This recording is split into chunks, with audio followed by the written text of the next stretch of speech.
Welcome to the LiftMaster technique videos. We show you short video clips. My name is Michael, and if you have a garage door opener that looks like this, with a control panel behind the plastic cover that looks like this, these videos are for you.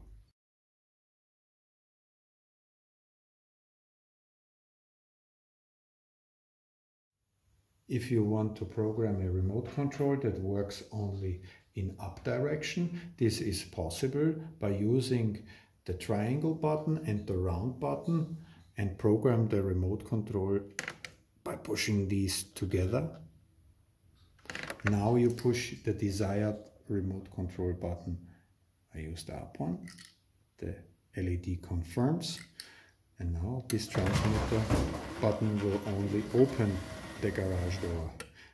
If you want to program a button on your remote control that it only stops the door, you're doing the similar procedure, but you're using the square button and the round button. And for a button that shall only close the garage door, you're using the down triangle and the round, and press it simultaneously.